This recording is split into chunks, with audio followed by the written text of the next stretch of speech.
Hey guys, what's going on? It's Lance here, and I wanted to chat about something that I get asked quite often, and that is which supplements should I take, which ones are the best, and which ones should I avoid. The reality is that supplements actually, with when you have things balanced out and you're actually focusing on the things that move the needle for your fitness goals, supplements actually should be a last resort, not your first priority or a first action. I know that might be offensive. I know that that might be something that crushes dreams and kind of feels like it's a shot or a kick to the gut, but it's true, and there's a reason why. And I want to kind of go through a few different reasons. I'm not saying that all supplements are bad, and I'm certainly not saying that supplements can't be just that, supplementation into a good program. But I gotta say, most of my clients, I'd say 95% of my clients, the most supplements that they're taking is maybe a fat burner. Some people will still call protein shakes a supplement.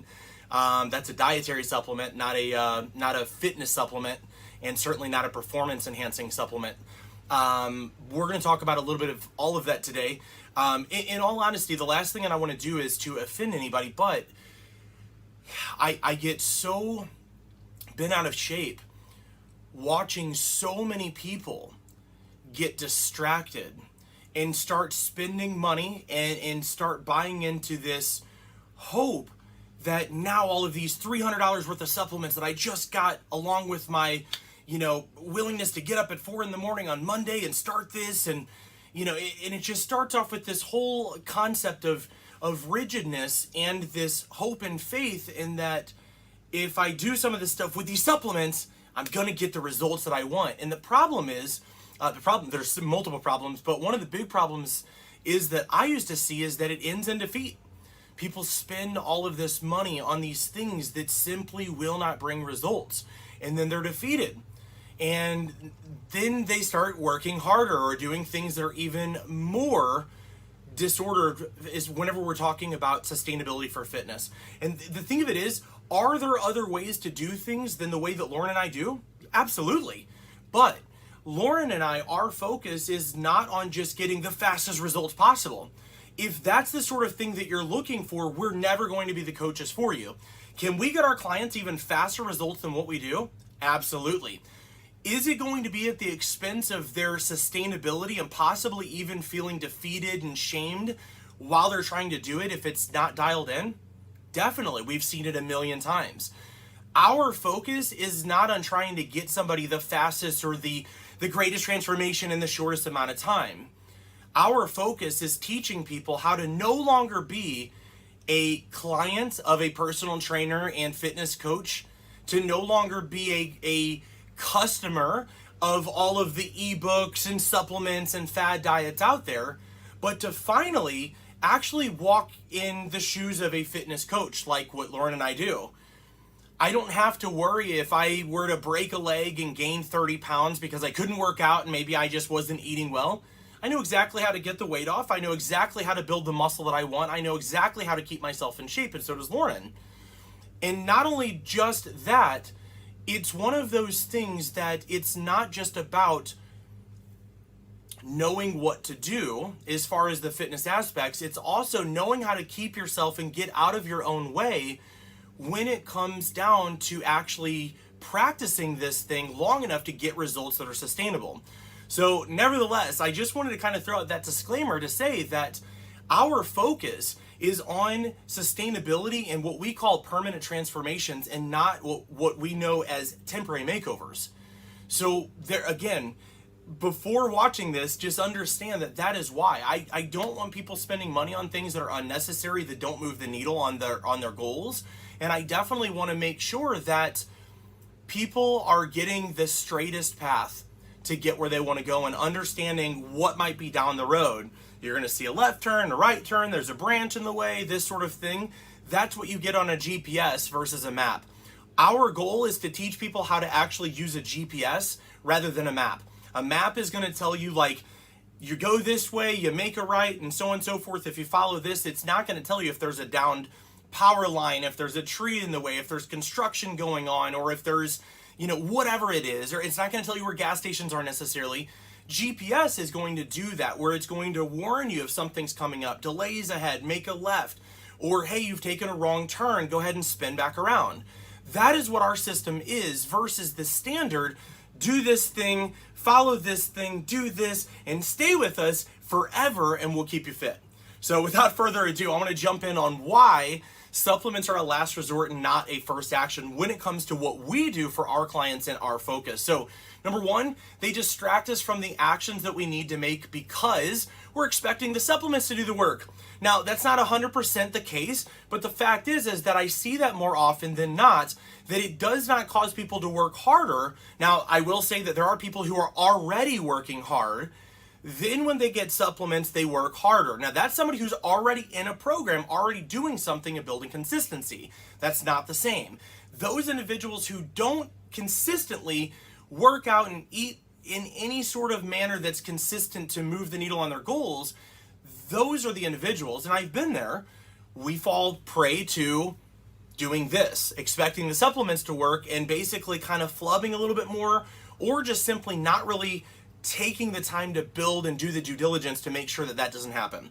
Number two, they elevate our hopes and they cost us money that isn't necessary to spend yet. That's a big thing. Why spend money on a supplement that's not going to expedite or accelerate your fat loss if you're not even sure of what causes fat loss to begin with? Which, it's what we call a deficit of calories. We talk about that a bunch, but that's the way that this is. We'll go into that in another video. All right, number three, people ignore fundamentals and avoid digging in deep to make changes.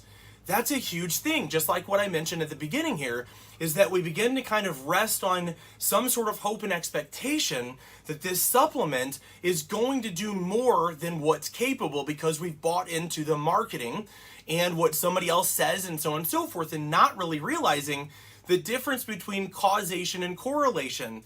Causation is where somebody did something and only changed one variable, the supplement, and started getting the results. Correlation is somebody's already working out or already doing something causing results and also happen to be using a supplement. That's more likely the case with most things.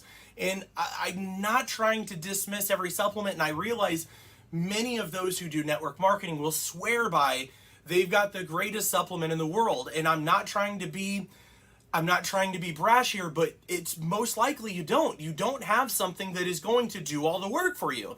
What I see on most of these MLM things is like, use this thing, blah, blah, blah. And then when you look into it, what they're doing is working out 5-6 days a week. They're on a caloric deficit. They're doing all of those things. So is it really safe to say that they got those results because of the supplement? Not at all. So, all right. Next thing, they're designed like diets, guys. And again, I remember I started doing training 16 years ago, so it would have been 14 years ago, going through my very first nutrition specialist course, and this workshop I was very shocked to hear how the marketing, and even there's a certain 3-letter administration that might be in charge of food and another thing. You can fill in that 3-letter word. I won't say it because people like to censor now. So nevertheless, I learned a lot about that organization and how they will allow so much to happen for the benefit of corporations if they market and spend the money. Things like insect legs being allowed in peanut butter, gross things like this.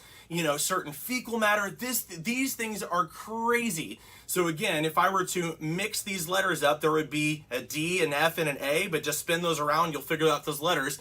They allow these things. They even allow a lot of stuff that should be highly illegal. It's unlawful, but not illegal today regarding supplements. And I learned about those things because this professor who taught us wanted us to know how to recognize if we're being sold and being had, so we don't cause our clients to go down a road that doesn't really lead them where they want to go. So this one here, they're designed like diets. They're designed to sell and get fast results that may not last because they're not meant to need to last. They're only meant to last long enough to get a great 90-day transformation for the photos and then to start just selling them everywhere. That's not all of them, but that's most of the supplements. And usually, again, like diets, they cost us something more that we didn't even know was in the bargain. And what I mean by that is usually, you know, like a diet, you go on a diet expecting to lose body fat, you lose body fat, but if you don't understand energy balance, you're not really expecting that your metabolism is actually going to slow down due to loss of lean body mass and due to loss, well, all these adjustments, thermic effective food, blah, blah, blah, etc. So you can learn that on my metabolism boosting training video as well. Go to lancecronecoaching.com/metabolic and you can watch that and it will give you a little bit more of the depth of what I'm talking about there. All right, so the last one here is that they're usually marked up by 200 to 400%. Man, again, usually if I'm going to recommend supplements within our program, it's going to be protein, vitamins, collagen. It's all these things where people know that eventually they're going to need to put in there. But guys, don't misunderstand. Those supplements are there to make you healthier because you're probably not eating the foods that are going to allow all of those things to get within your body and to nourish you. So when we are going to, quote, recommend a certain type of supplement, it is going to be something that's tried and true, not a brand. It's going to be like, again, there's no arguing. We know that vitamin D3 and zinc, we know that calcium and all of these, those are micronutrients. Those are the sort of supplements that I recommend. Protein, that's a macronutrient, that's a food. I'm going to recommend those as well. I'm not going to recommend fat burners. I'm not going to recommend things that are like, take this and it's going to speed up this thing. It's probably not. I don't want you spending money on things that are not going to move the needle or make you healthier because you're going to start seeing what you're doing as more pain than pleasure. And that's whenever you start feeling like, hey, this may not be worth it. I'm going to start sabotaging. So not on a conscious level, but on an unconscious one. So I hope this helps you guys. If you have any questions on supplements, as far as now, again, I'm not keeping up with every single brand. So a lot of times people reach out and go, Lance, I heard about this new one here and it's called this. What do you think? I don't know anything about it. By now, well, like whenever I started 16 years ago, there were already too many companies to keep up with. Now there's 80 times that. It's not going to happen. What I learn and keep up with is going to be the actual micronutrient, mineral, vitamin, you know, those sort of things like that. So if you want to send something, I can look at it to see what ingredients and let you know, hey, this seems actually a little bit fluffed up. But the whole point here is that if you've got questions on the efficacy of supplements or lack thereof, etc., let me know. I'd love to chat with you about those things. The last thing I want to do, again, I don't want to crap on anybody's brands or anything like that. I'm simply giving you the instruction to put supplements last on your goals, whether you're looking to gain muscle or to lose body fat. So hope that helps, guys. I wanted to make sure that I'm always as truthful and as blunt as possible and only sugarcoating due to feelings. So nevertheless, guys, thanks so much. If you feel like this